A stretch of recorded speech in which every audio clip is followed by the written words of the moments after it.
Star Wars Issue 2 heads to the Rebel fleet where Lando tries to convince Leia that they can trust him, but the princess however doesn't. Lando however has no reason not to help them since Han is his friend too, but if the princess doesn't want his help then she won't get it. After a moment, Leia says that she can use the help and he can take the Falcon, but she has to stay on the fleet while Lando goes to learn something from his contacts on Tatooine about Boba Fett's whereabouts. Lando knows that he will get some info on Fett since he's got friends all over the planet, but Luke says that doesn't sound like a good thing. Lando begs to differ since even Chewie doesn't have the contacts he has on Tatooine, much to the chagrin of the Wookiee. Luke tells Lando that once he gets the info from Jabba the Hutt, they can then meet him at the Junt Massive. Lando says that Jabba needs the subtle touch and Luke is in no shape to take on the Hutts with one hand. Luke however says he doesn't need two hands to use the Force, and Lando hopes that's true, since if Fett sold Han onto Jabba, a rescue mission will be near impossible and would take a miracle. As Lando leaves with Chewie, Luke asks Leia if they can trust him, and Leia knows they can, if they know what Lando is going after, hence why Chewie is going with him. Leia knows that Lando wasn't wrong about Luke's hand and he should get a replacement made at the med bay. Luke says that he's already seen the med droid about it, but doesn't know if a hand will actually help him, but Leia knows that no matter what, Luke will be a help, leaving him as he remembers Darth Vader's words about destiny. Lando and Chewbacca meanwhile have made it to Tatooine,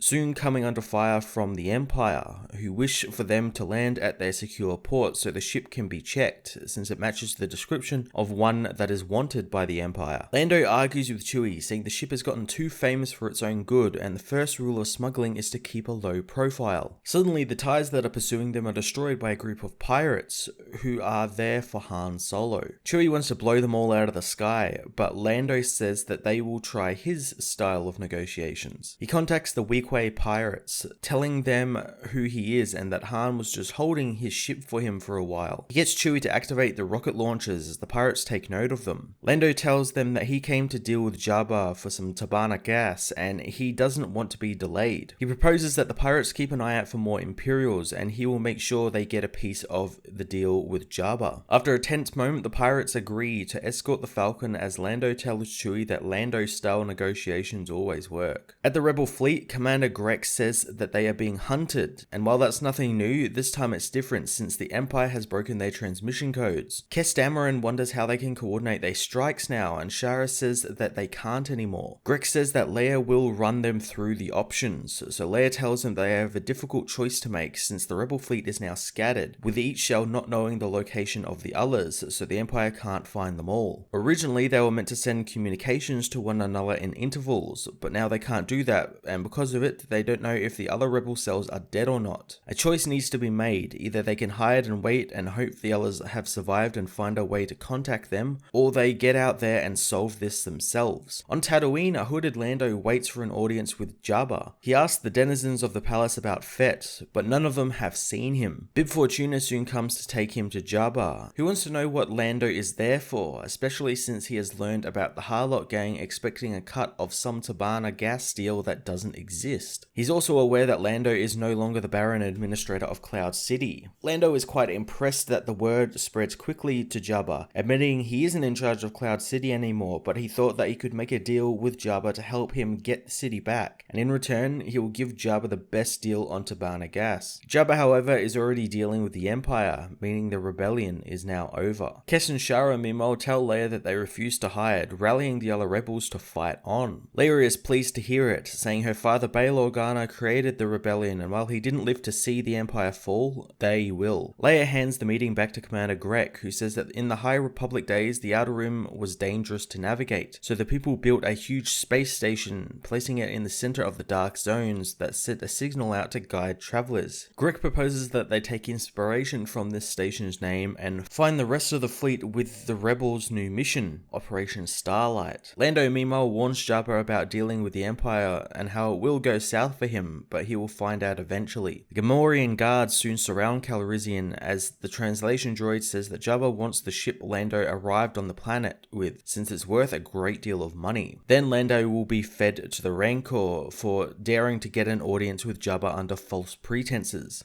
Lando has something else to offer Jabba, saying that he can tell them exactly who has Han Solo. The guards free him, so Lando says that he's been staying with the rebels for some time and he can pass on information to Jabba, and either the Hutt will take that information or kill him. Lando is freed, and later he tells Chewbacca he isn't cut out for the rebellion, telling the Wookiee to just drop him off somewhere since he's got friends everywhere and will make do. Chewie, however, says he doesn't have friends on the Falcon. Back at the rebel base, Luke is trying to get used to his new hand. Lando meets with Luke, wondering why he's not using the Force like he said he could. After a moment, Lando knows that Luke and the Force aren't on good terms, and Luke wants to know what he wants. So Lando says that he wants Luke to try and convince the rebel command to let him go back to Cloud City, and Luke can act as his guide of sorts to help sell the idea. He also mentions Luke lost his lightsaber there, a very rare artifact, and would definitely want it back. So luckily for Luke, he knows where it fell. Luke remembers getting his hand cut off by Darth Vader and the saber falling, but suddenly a gloved hand grabs the weapon and a hooded being tells him to follow his destiny. Star Wars issue 2 was another really fun issue that now officially sets the book post Empire Strikes Back, as an unsure Luke gets his new hand and the rebels' new mission begins. I really loved all of the Lando stuff this issue, and him doing the kind of classic scoundrel thing of worming his way out of being killed multiple times by promising people information or promising people deals, kind of like how Han would do all the time. So it's great to see that, and it's even better because I imagine Billy D. Williams doing and saying all of this stuff as well, which means Charles Soule gets the voice of the character really right. The ending of the book is rather interesting as well, and it could just be seen as nothing more than just Luke having a vision, but